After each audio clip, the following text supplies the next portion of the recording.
একটু জোরে লিল্লাহে তাকবীর। মসজিদের সভাপতি সাহেব দোতলার ছাদ করতে যতগুলা সিমেন্টের বস্তা লাগে সব দিবে। লিল্লাহে তাকবীর। সভাপতি সাহেব, সভাপতি সাহেব, জুলহাস ভাই মসজিদের উন্নয়নে ভাইয়ের মা বাবা আছে? কেউ নাই না? আমার ভাই মসজিদের উন্নয়নের জন্য নগদ 50,000 টাকা। আপনার খুশি না বেজার? 50,000 দিয়ে 100 বস্তা কি হয়? একটু মনে হয় কম পড়ে। হ্যাঁ, 500-র উপরে না বস্তা, সামথিং কিছু। যাই, 100 বস্তার দাম আমার ভাই নগদ দান করছেন। আপনারা খুশি তো সবাই? লিল্লাহে তাকবীর। মোহাম্মদ জুয়েল ভাই 50,000 টাকা বলে মারহাবা। আল্লাহ তাআলা বলেন, বাবা মাসালুল লাযীনা ইউনফিকুনা আমওয়ালাহুম ফী সাবিলিল্লাহ কামাসালি হাববাতিন আমবাতাত সাবআ সানাবিলা ফী কুল্লি সুমবুলাতিন মিয়াতু হাব্বা আল্লাহু ইদাঈফু লিমান ইয়াশা। আল্লাহু আকবার। আল্লাহ বলেন, মাসালুল লাযীনা ইউনফিকুনা আমওয়ালাহুম ফী সাবিলিল্লাহ। আল্লাহ পাক বলেন, যারা আল্লাহর রাস্তায় আল্লাহর দেওয়া সম্পদ থেকে একটা পয়সা আল্লাহর রাস্তায় খরচ করে, তাদের উদাহরণ আল্লাহ তাআলা বলেন, তারা হলো এমন মানুষ যারা আমার আল্লাহ বলেন কামাসালে হাব্বাতিন, তাদের উদাহরণ হলো একটা শস্য দানার মতো। যারা আল্লাহ রাস্তায় খরচ করে, একটা টাকাও যদি আল্লাহ রাস্তায় কেউ দান সদকা করে, বাবা আল্লাহ পাক বলেন এই বান্দা হলো একটা শস্য বীজের মতো, যেই বীজ দানাটা জমিনের ভিতরে বপন করে দেওয়ার কারণে ওই বীজ থেকে একটা গাছ হয়, যেই গাছ থেকে 7টা শীষ বের হয়, প্রত্যেকটা শীষের ভিতরে 100 করে দানা হয়। তাহলে একটা বীজ বপন করলে 7টা শীষ হয়, যেই 7টা শীষ থেকে 700 দানা হয়। আল্লাহ তাআলা বলেন, যেই বান্দা বান্দিরা আমি আল্লাহর দেওয়া সম্পদ পায় আমি আল্লাহ রাস্তায় খরচ করবি, তারা হলো এই শস্য দানার মতো। একটা বীজ বপন করলে যেমন 700 বীজ হয়, 700 দানা হয়, একটা টাকা আল্লাহ রাস্তায় খরচ করলে আল্লাহ তাআলা তার আমল আমার ভিতরে 700 নেকি দেয়া যায়। আল্লাহ বলে, আল্লাহু ইদাঈফু লিমান ইয়াশা। আল্লাহ যাকে চায় আল্লাহ তাআলা তার চাইতে আরো বেশি দান করে। সুবহানাল্লাহ, জোরে বলি। ও নবীর উম্মত, আল্লাহ পাক আরেকটা আয়াতে কারিমার ভিতরে বলেন, ওয়া আনফিকু মিম্মা রাযাকনাকুম মিন ক্বাবলি আইয়াতিয়া আহাদাকুমুল মাউত। আল্লাহ বলে, ওয়া আনফিকু মিম্মা রাযাকনাকুম। আল্লাহ বলেন আমার দেওয়া সম্পদ থেকে তোমরা আমার রাস্তায় ব্যয় খরচ করো। মিন ক্বাবলি আইয়াতিয়া আহাদাকুমুল মাউত, মৃত্যু আসার পূর্বে, মৃত্যু যদি এসে যায় বাবা তখন আফসোস করে লাভ হবে না। মৃত্যু হওয়ার আগেই আল্লাহ দেওয়া সম্পদ থেকে আল্লাহ রাস্তায় খরচ করা। আল্লাহ রাস্তায় খরচ করবে যারা, কবরের জিন্দেগিতে আরাম পাবে তারা। সুবহানাল্লাহ বলি। আপনারা আমার পয়গম্বর বলেন, ইযা বুদিয়াল মাইয়িতু ফি কবরিহি জাআল কুরআনু ইনদা রাসিহি ওয়াস সালাতু আন ইয়ামিনিহি ওয়াস সিয়ামু আন শিমালিহি ওয়াস সাইরুল হাসানাতি ইনদা রিজলাইহি। নবী বলেন, মানুষ যখন মরে, আপনজন জানাজা পড়ায় যখন কবরের ভিতরে দাফন করা হয়, এই মানুষটা যদি দুনিয়াতে কোরআন শিক্ষার প্রতিষ্ঠানকে ভালোবেসে থাকে, কোরআন নিজে তেলাওয়াত করেছে, কোরআনের বিধান নিজে মানার চেষ্টা করেছে, কোরআন ওয়ালাদেরকে মহব্বত করে ভালোবাসে, নবী বলেন এই মানুষটাকে মাটি দেওয়ার পর কবরের ভিতরে তার মাথার কাছে কোরআনুল কারীম দাঁড়ায় যাবে পাহারাদারি করার জন্য। ওয়াসসালাতু আন ইয়ামিনিহি, নবী বলেন কবরের ভিতরে ডান পাশে তার নামাজ দাঁড়ায় যাবে। ওয়াসিয়ামু আন শিমালিহি, নবী বলেন মাহে রমজানের রোজা কবরের ভিতরে তার বাম পাশে দাঁড়ায় যাবে। ওয়াসাইরুল হাসানাত নবী বলেন এই যে মাহফিল শুনতে আসছেন, মাহফিল শুনতে আইসা আল্লাহ রাস্তায় যদি কিছু খরচ করে যান, এই সব নফল ইবাদতগুলা কবরের ভিতরে আপনার পায়ের কাছে দাঁড়ায় যাবে। তাহলে মাথার কাছে কোরআন, ডান পাশে নামাজ, বাম পাশে রোজা, পায়ের কাছে নফল ইবাদত দান সদকাগুলো দাঁড়ায় যাবে। অর্থাৎ কবরের ভিতরে চতুর্দিকে আপনাকে পাহারাদারির বেষ্টনী দিয়ে রাখবি, যাতে করে আপনার ঘুমের ডিস্টার্ব কেউ না করতে পারে, যাতে করে আপনার উপরে কেউ হামলা মামলা করতে না পারে, এভাবে আপনার পাহারাদারি করবে। তাইলে আমার বাবাজিরা, এই কোরআনের প্রতিষ্ঠান, এই প্রতিষ্ঠানকে যদি কেউ বুদ্ধি দেয়া, শ্রম দেয়া, টাকা দেয়া, পয়সা দেয়া সহযোগিতা করে আমার বাবাজিরা, এর নবীর উম্মত, তাইলে এই দানের আমলগুলা আপনার পায়ের কাছে কিয়ামত পর্যন্ত পাহারাদারি করবি।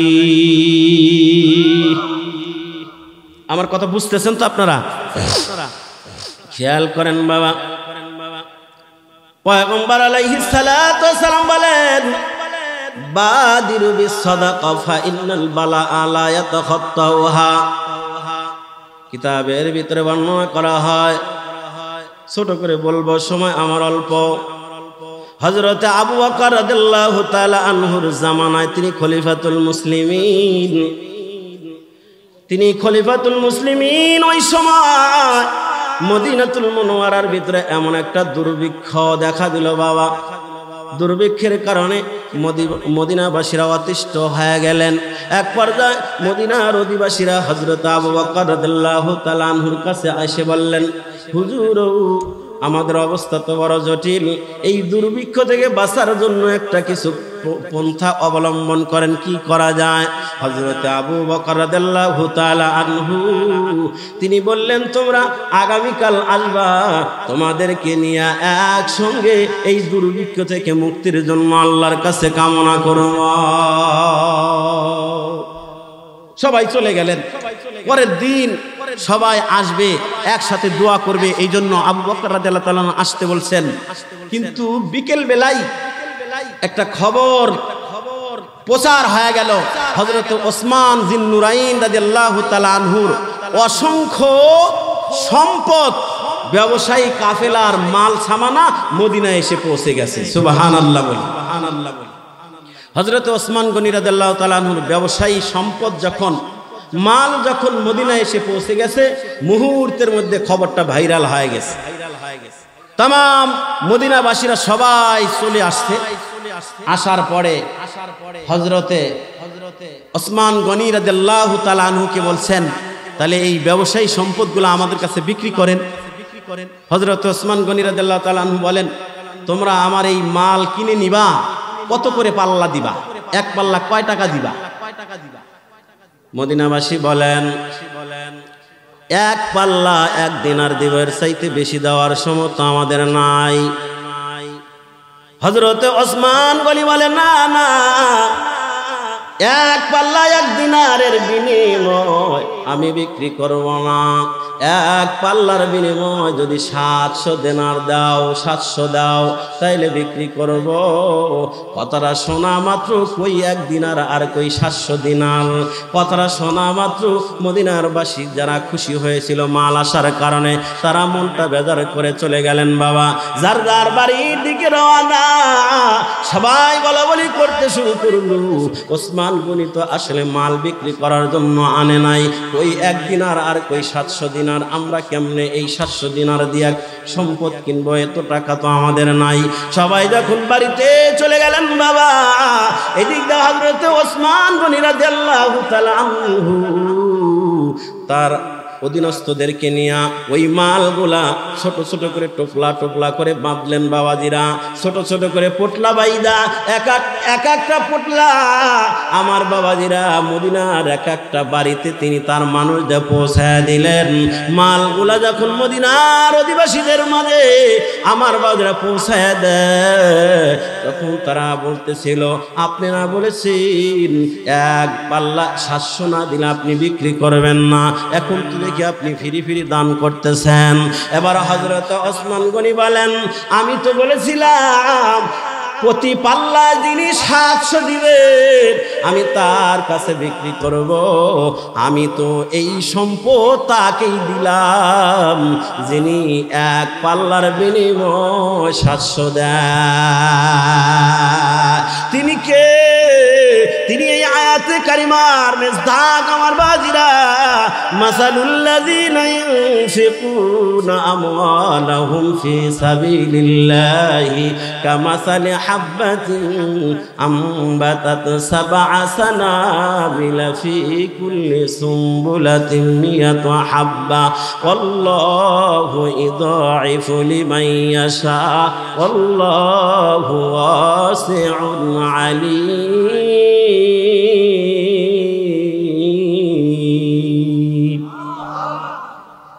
হযরত ওসমান গনি বলেন, আমি তো ওনাকেই দিয়েছি, ওই সত্তাকে দিলাম যিনি একের বিনিময়ে 700 দিবে। এজন্যই তোমাদের মাঝে আমি বন্টন করে দিলাম। হযরত ওসমান গনি রাদিয়াল্লাহু তাআলা আনহু তার ব্যবসায়ী সমস্ত সম্পদগুলা ভাগ ভাগ করে করে মদিনাবাসীর ঘরে ঘরে পৌঁছায় দিলেন। বাবা, এ নবীর উম্মত, মদিনাবাসীরা সবাই খুশি হয়ে গেছি। সবাই হযরতে জিন্নুরাইনের জন্য দোয়া করতেছিল। বাবা, একদিন, 2 দিন, 3 দিন চলে গেলেন। 3 দিন পর হযরতে ইবনে আব্বাস রাদিয়াল্লাহু তাআলা আনহু স্বপ্নে দেখতেছেন পয়গম্বর হাতে লাঠিটা নিয়ে দ্রুত কোথাও যেন যাচ্ছিলেন। স্বপ্ন যোগে আমার বাবাজিরা, পয়গম্বর বলেন, মান রাআনি ফিল মানামি ফাকাদ রাআনি ফা ইন্নাশ শাইতানা লা ইয়াতামাসসালু ফি সূরাতি। নবী আমার বলেন, যে বান্দা স্বপ্ন যোগে আমি পয়গম্বরকে দেখলো সে সত্যি আমাকে দেখলো, কারণ শয়তান আমার আকৃতি অবয়ব ধারণ করতে পারে না। হযরত ইবনে আব্বাস রাদিয়াল্লাহু তাআলা আনহু বলেন, আমি দেখতেছিলাম নবীজি দ্রুত কোথাও যেন যাচ্ছিলেন।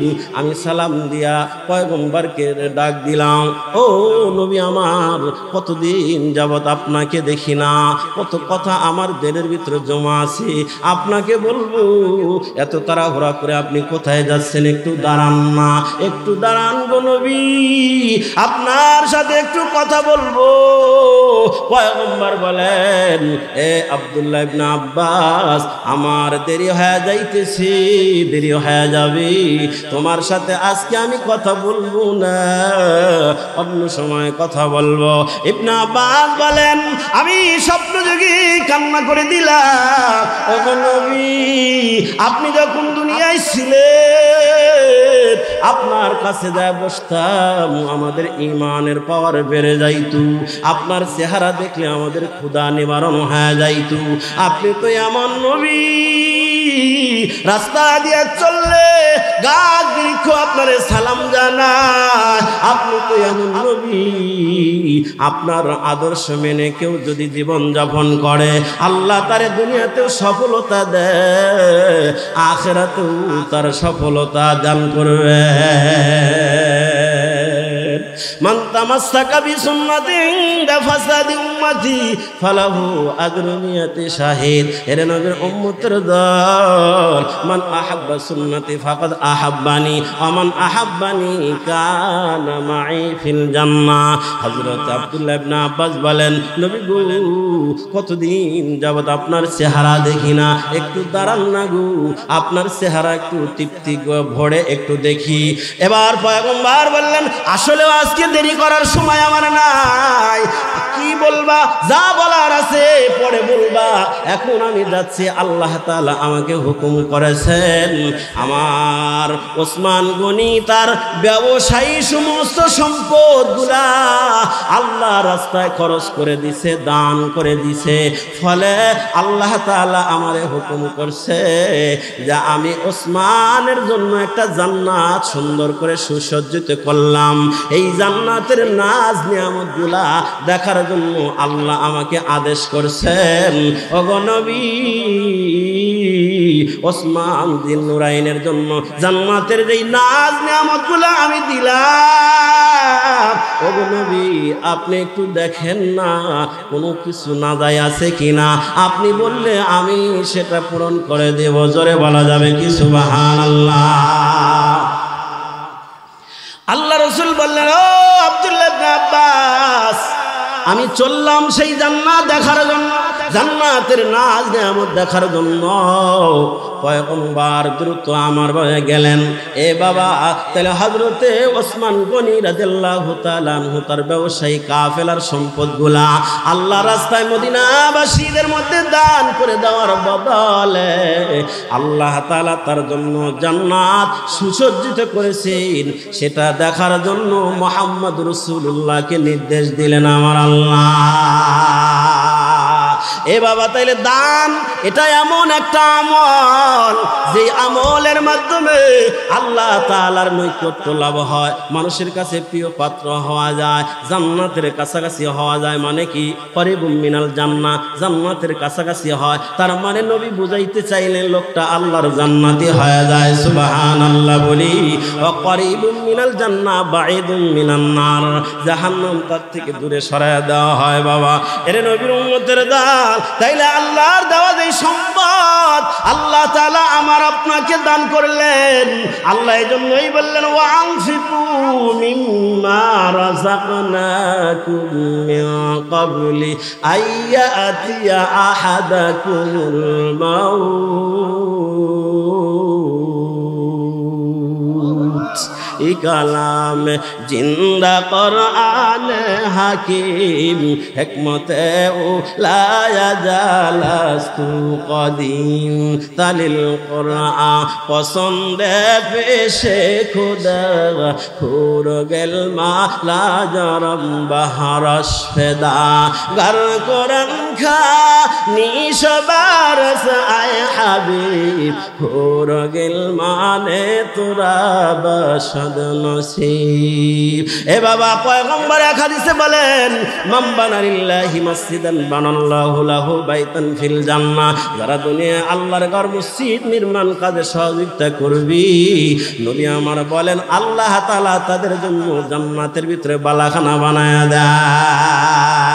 এ বাবারা, আমি আপনাদের কাছে জানতে চাই, এই যে ঘরটা দেখা যায়, এই ঘরটা কার ঘর? বলেন না কার ঘর? ইন্না আউওয়ালা বাইতিউ বুদিআ লিন্নাস লাল্লাযী বিবাক্কাতা মুবারাকাও ওয়া হুদাল লিল আলামিন। আল্লাহু আকবার। এ বাবা, দিয়ে আবু বকর রাদিয়াল্লাহু তাআলা আনহুর কথা বলতেছিলাম। হযরত আবু বকরের ব্যাপার আসছে। নবী আমার একটা চাদর বিছিয়ে দিয়ে বললেন তোমরা যে যা পারো চাদরের ভিতরে দান করো যুদ্ধের জন্য। সব সাহাবায়ে কেরাম বাড়িতে চলে গেলেন। সংক্ষিপ্ত কথা আমার বাবাজিরা, হযরত আবু বকর বাড়িতে চলে গেলেন। আবু বকর যাচ্ছে আর টেনশন করতেছে, আমি রাসূলের চাদরের ভিতরে আমি কি দিব? আমার ঘরে তো দেওয়ার মতো তেমন কিছু নাই।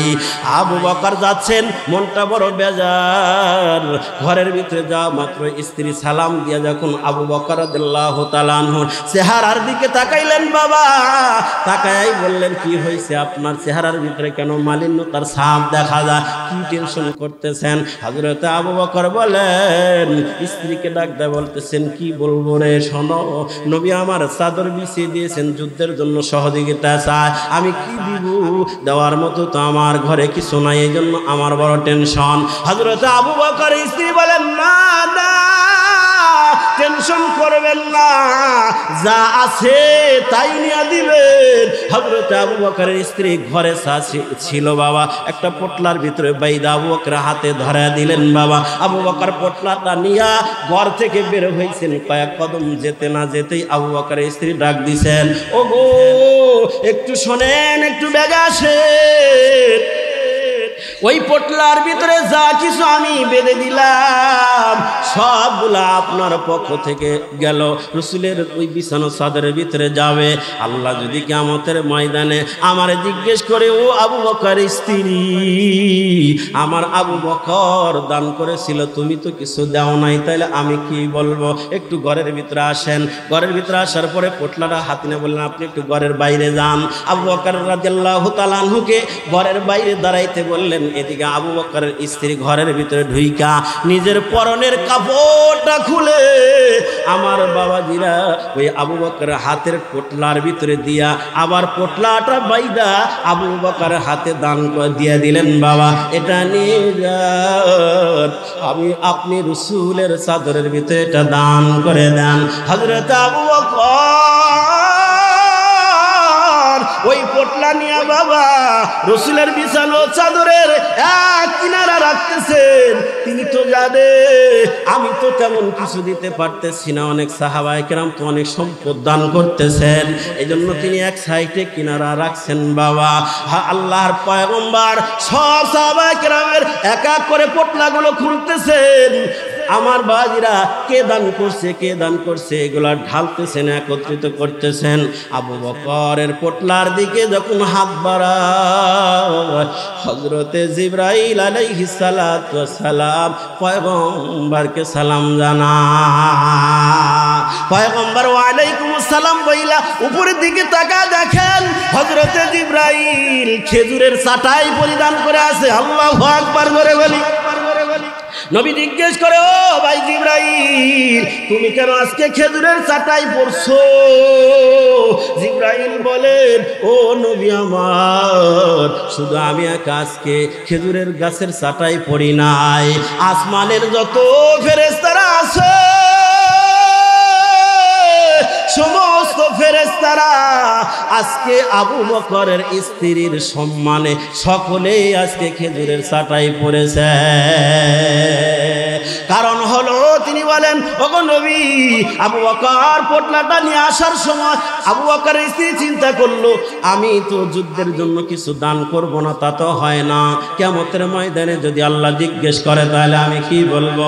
এই জন্য আবু বকরের স্ত্রী নিজের গায়ের ভিতরে খেজুরের চাটাই পরিধান কইরা নিজের পরনের কাপড়টা খুইলা আপনার এই চাদরের ভিতরে দান করার জন্য ওই পোটলার ভিতরে তার পরনের কাপড়টা দিছেন। আমার আল্লাহ এই দানটা এত কবুল করেছেন, যার ফলে আমি জিবরাইল আসমানের সমস্ত ফেরেশতাদেরকে আমার আল্লাহ খেজুরের চাটাই পরায় দিছে।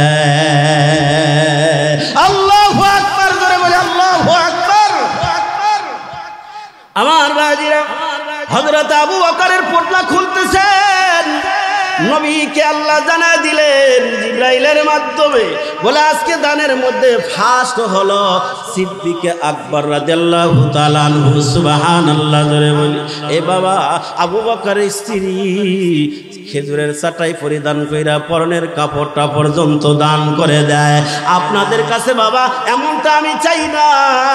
আল্লাহর ঘরের মেরামতের জন্য, আল্লাহর ঘরে সহযোগিতা করার জন্য, আল্লাহর রাস্তায় আল্লাহর দেওয়া সম্পদ কিছু খরচ করার জন্য আমি আপনাদের কাছে আমার বাজারে একটু হাত বাড়াই আহ্বান করি। এই মসজিদের দোতলার কাজ চলতেছে, অনেক টাকা পয়সার দরকার।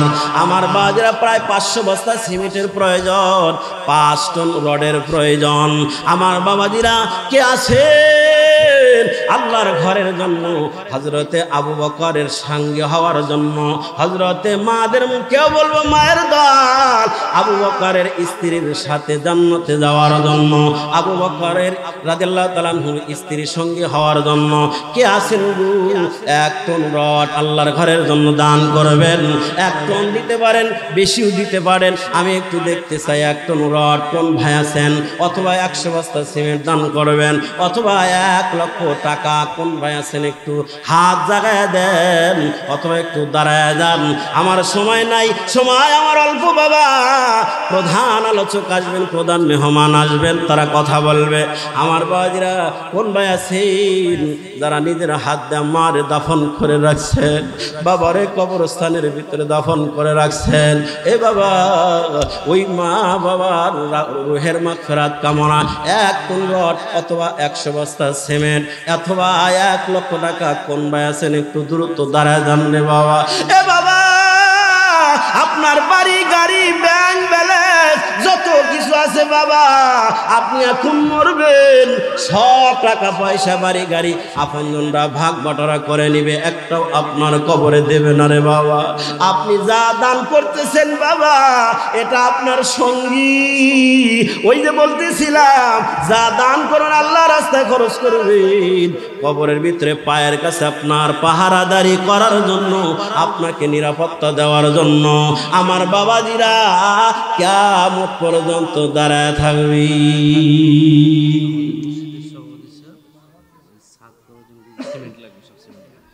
একটু জোরে লিল্লাহে তাকবীর। হইল না, খবর দিতেছি।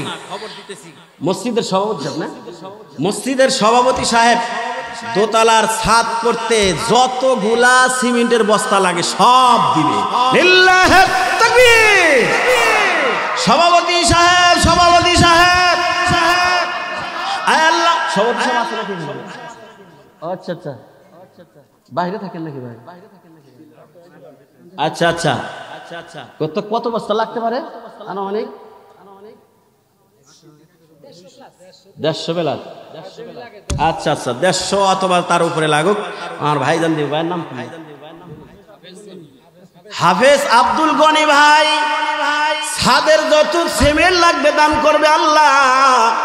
আল্লাহ গো, আমার ভাইজানের মুখের মধ্যে দাড়ি, গায়ের মধ্যে পাঞ্জাবি, আল্লাহ জুব্বা পড়ে আছে আমার ভাইজান হাফেজ সাহেব মানুষ। আল্লাহ গো, আমার ভাইজান তোমার ঘরের জন্য এতগুলা সিমেন্ট করলো দান, আল্লাহ কবুল করে নেন। আমার ভাইজানকে আবু বকর রাদিয়াল্লাহু তাআলা আনহুর সঙ্গী বানায়া জান্নাতে দিও, জোরে বলেন আমিন। আল্লাহ আমার ভাইজান দান করলো মাটি, আল্লাহ আমার ভাইয়ের ঈমান করে দাও খাঁটি। আল্লাহ আপনজন বংশে যারা কবরে কবরগুলা বানায় দাও, আল্লাহ জান্নাতের ঘাটি। জোরে বলেন না একটু আমিন, আর জোরে বলে আমিন। এবার কোন ভাই আছেন 100 বস্তা দিন? ভাই তো 150 অথবা 200 যা লাগে দিবে।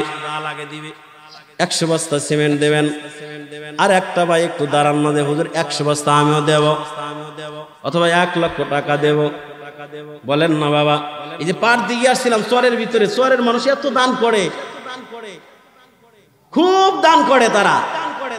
আপনারা তো কায়েমের মানুষ, তাদের তুলনায় ওটা তো চর, ঠিক না?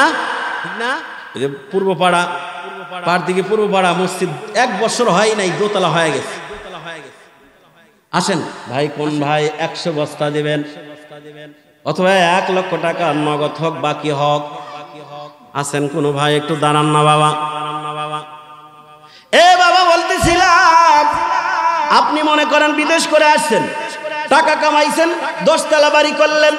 বাড়ি করার পরে ইমাম সাহেবকে নিয়ে একটু দোয়া খায়ের কইরা রাতের বেলা বিল্ডিং এ ঘুমাইলেন। আল্লাহ না করুক ওই রাত্রে যদি আপনার মরণ হয়ে যায়, একটু খেয়াল করেন বাবা। আপনজন ছেলে মেয়েরা কি এটা বলবে, যেহেতু এত কষ্ট করে কামাই করে বিদেশ করে বিল্ডিং করলো, থাকতে পারলো না, প্রথম রাত্রেই মারা গেল, তাইলে এই লাশটাকে দুনিয়ার কোনো গোরস্থানে মাটি না দিয়া 10 নম্বর তালার ছাদের ভিতরে দিয়ে দেই, কারণ তিনি এত কষ্ট করে বিল্ডিং বানাইছেন। দেবে তো? কথা কোন দেবে নাকি? আচ্ছা, 10 নম্বর তালার ছাদে না দিল, তাইলে মনে হয় সর্বপ্রথম তালার ফ্লোরের ভিতরে তার একটা রুমের ভিতরে তার কবরটা দিয়ে দিবে মনে হয়। কথা কন, আরো জোরে বলেন, দেবে নাকি? না বাবা, দেবে না। 10 তলা বাড়ি করলেন, ছাদ আপনার জায়গা হবে না, একবারে প্রথম তালার ফ্লোরেও আপনার জায়গা হবে না বাবা। আপনার জায়গা ওই যে ফতেপুর কবরস্থান, বিন্নার সব ওই জায়গায় হবে। কথা বলেন ঠিক কিনা? সুতরাং বাবা, ওই কবরটাকে সুসজ্জিত করার জন্য, কবরে আরামে থাকার জন্য, ওই কবরে মা গেল, বাবা গেল, আপনজনরা চলে গেল বাবা, ওই কবরে নিজেও সুখে থাকার জন্য, মা বাবার রোহের মাগফিরাত কামনার জন্য কোন ভাই আছেন আর 100 বস্তা সিমেন্ট দেবেন? একটা ভাই একটু হাতটা জাগায় দেন, অথবা 1 লক্ষ টাকা একটু বলেন না, অথবা 1 টন রড দিবেন। আছেন কোন ভাই? 1 টন রডের দাম কত হতে পারে আনুমানিক? 1 লক্ষ টাকা। আচ্ছা আচ্ছা, তাহলে যেটাই দেন 1 লক্ষ টাকাও দিতে পারেন। আচ্ছা আচ্ছা আচ্ছা, এখন কি অবসর? আমার জুয়েল ভাই, জুলহাস ভাই, মসজিদের উন্নয়নে ভাইয়ের মা বাবা আছে, কেউ নাই না? আমার ভাই মসজিদের উন্নয়নের জন্য নগদ 50,000 টাকা। আপনার খুশি না বেজার? 50,000 দিয়ে 100 বস্তা কি হয়? একটু মনে হয় কম পড়ে। হ্যাঁ, 500-র উপরে না বস্তা, সামথিং কিছু। যাই, 100 বস্তার দাম আমার ভাই নগদ দান করছেন। আপনারা খুশি তো সবাই? লিল্লাহি তাকবীর। মোহাম্মদ জুয়েল ভাই 50,000 টাকা বলে মারহাবা। আচ্ছা আচ্ছা, জুলহাজ ভাই, জুয়েল বাড়াইতেছে কেমন? জুলহাজ ভাই আরো উপরে যা লাগবে সেটিও দিয়ে দিবে। লিল্লাহি তাকবীর। আল্লাহ আমার ভাই যান নামটা কত সুন্দর, জুলহাজ ভাই। আল্লাহ নগদ 50,000, 100 বস্তা সিমেন্ট কিনতে উপরে যা লাগবে সেটাও দান করে দিলেন। আল্লাহ গো, আমার ভাইয়ের মা নাই, বাবা নাই। আল্লাহ তোমার ঘরে দান করার বদলাতে আমার এই জুলহাজ ভাইয়ের মা বাবার কবরটা জান্নাতের বাগান বানায় দাও। জোরে জোরে বলি আমিন, আর জোরে বলি আমিন। আল্লাহ আমার জুলহাজ ভাইয়ের কামাইতে বরকত দাও, হালাল রুজি বেশি বেশি কামাই করার তৌফিক দাও। আমিন। হ্যাঁ, আমার মায়েরাও ওই পাশে মাদের প্যান্ডেল আছে, মারা যে যতটুকু পারেন আপনারা একটু দান করেন, পাঠায় দেন দ্রুত। আমার মারা সিমেন্ট দিলে, বাকি দিলে নাম সহ লেখা পাঠায় দিবেন, স্বামীর নাম অথবা বাবার নাম সহ। মায়েরা যে যা পারেন আপনারা, আমার বাবাজিরা। তাহলে আমার জুলহাজ ভাই নগদ 50 দিল। একটা ভাই কি পাবো না 1 লাখ টাকার? কি ভাই পাবো না? নাই নাই। এই ভাই 1 লাখ টাকা দেওয়ার মানুষ এই পাড়া আছে তো? এই ইতিপূর্বে দিছে, আমি জানি। একটু দাঁড়ান না, সাহস করে, হিম্মত করে। কত টাকা কত জায়গায় তো চলে যায়। পেটে মোচড় দিলে, ঢাকা সিএমএ ভর্তি হইলে কত টাকা চলে যায়। আর রাসূল বলে as-সাদাকাতু তারাদ্দুল বালা ওয়া তাজিদু ফিল আম। আর হাদিসে রাসূল বলেন বাদিরু বিস-সাদাকা ফা ইন্নাল বালাআ লা ইয়াতাখাত্তাউহা। হাদিসের তরজমা করার সময় নাই, কারণ সময়ই আমার 50 মিনিট। আমার বাবাজিরা একটু তাড়াতাড়ি বলে দিই। আব্দুল আজিজ ভাইয়ের ছেলে রানা আহমেদ 20,000 টাকা। লিল্লাহি তাকবীর। আল্লাহ আমার ভাইয়ের দান কবুল করুক, সকলে বলে আমিন। আনোয়ার হোসেন ভাই 10,000 টাকা। আল্লাহ আনোয়ার ভাইয়ের দান কবুল করেন, সকলে বলে আমিন। হাসান আহমেদ ভাই 5,000 টাকা। আল্লাহ আমার ভাইয়ের দান তুমি কবুল করো। আপনারা একটু আমিন বলেন, জোরে বলে আমিন। মোহাম্মদ মাহবুব মিয়া 3,000 টাকা। আল্লাহ ভাইয়ের দান কবুল করো। তাইজুদ্দিন মিয়া 2,000 টাকা। আল্লাহ কবুল করো, আপনজন যারা কবরে আল্লাহ মাফ করে দাও। জাহাঙ্গীর আলম ভাই 2,000 টাকা। আল্লাহ কবুল করো। হিরু ভাই 1,000 টাকা। আল্লাহ কবুল করো। মোহাম্মদ শাহ আলম ভাই 1,000 টাকা। আল্লাহ কবুল করে নাও। মাজিদুল ইসলাম 2,000 টাকা। আল্লাহ কবুল করো। শাহিন মিয়া 10,000 টাকা। আল্লাহ কবুল করো, আপনজন যারা কবরে আল্লাহ মাফ করে দাও। জোরে বলে আমিন। মোহাম্মদ মনির হোসেন ভাই 5,000 টাকা। আল্লাহ কবুল করো। মোহাম্মদ কবির হোসেন ভাই 2,000 টাকা। আল্লাহ কবুল করো। মোহাম্মদ মারুফ মিয়া 10,000 টাকা। আল্লাহ কবুল করে নাও। কাইয়ুম মিয়া 2,000 টাকা। আল্লাহ কবুল করো। মোহাম্মদ কামরুল মিয়া 10,000 টাকা। আল্লাহ কবুল করে নাও। মোহাম্মদ কাউসার মিয়া 10,000 টাকা। আল্লাহ কবুল করো। মোহাম্মদ মুকাদ্দাস ভাই 5,000 টাকা। আল্লাহ কবুল করো। মোহাম্মদ দিলওয়ার ভাই 2,000 টাকা। আল্লাহ কবুল করে নাও। মোহাম্মদ সবুর আলী 2,500। আল্লাহ কা কথা আর না বাড়াই। আল্লাহ দান করছে 2,500। আল্লাহ কন্যাতে দান করে তুমি দেখছো। আপনজন দ্বারা অসুস্থ করে দাও সুস্থ। জোরে বলে আমিন। মোহাম্মদ আবু হানিফ 15,000 টাকা। আল্লাহ আমার আবু হানিফ ভাইয়ের দান কবুল করো। মোহাম্মদ রিফাত ভাই 10,000 টাকা। আল্লাহ কবুল করো। রবিন ভাই 5,000 টাকা। আল্লাহ তুমি এই দান কবুল করো, জানে মালে বরকত দাও। আমিন। আলিমউদ্দিন ভাই 3,000। আল্লাহ তার বদ আমলে হয় না বেজার। আপনজন দ্বারা কবরে আখিরাতের বেড়া করে দাও পারা। আমিন। রফিক মেম্বার আল্লাহ দান করলো নগদ 5। ইমান করে দাও খাস। আপনজন দ্বারা কবরে আল্লাহ কবর গুলা বানা দাও জান্নাতের বাগান। পান্ত আহমেদ 2,000। আল্লাহ কবুল করে, জানে মানে বরকত দাও। আমিন। সানোয়ার ভাই 1,000। আল্লাহ দান করলো নগদ। আপনজন দ্বারা কবরে আল্লাহ দেখায় দাও জান্নাতের জগৎ। জোরে কই আমিন। আব্দুল বালা 5,000 বলেন মারহাবা। আল্লাহ দান করলো 5। ইমান করে দাও খাস। আপনজন যারা কবরে আল্লাহ কবরে দেখায় দাও জান্নাতি হুরো নারীদের নাচ। আমিন। রবিন ভাই 2,000। আল্লাহ দান করলো 2। আপনজন যারা কবরে খাও জান্নাতের বড় বড় ইলিশার রুই। বাকি না নগদ? নগদ। জুবাইর ভাই 5,000, আল্লাহ কবুল করো। সোহাগ ভাই পুলিশ মানুষ, 2,000 টাকা করলো দান, আল্লাহ দান কবুল করে না। আপনজন যারা কবরে আল্লাহ মাফ করে দেন, আমিন। ইলিয়াস মিয়া দুবাই প্রবাসী দান করলো। ইলিয়াস ভাই আছে নাকি এখানে বাহিরে? ইলিয়াস ভাই দুবাই প্রবাসী 2,000 কমায় না, একবারে কম। কি কন আপনি? কি হন আপনার মামা? বারাম যাবো না, বলারে ডাক দেন, এটা দোয়া পরে করি। আতে রাখেন, কি কন? ছেলেরা ডাক দেন। হাবিব 500 টাকা নগদ, 4,500 বাকি। হাবিব ভাইকে দুনিয়া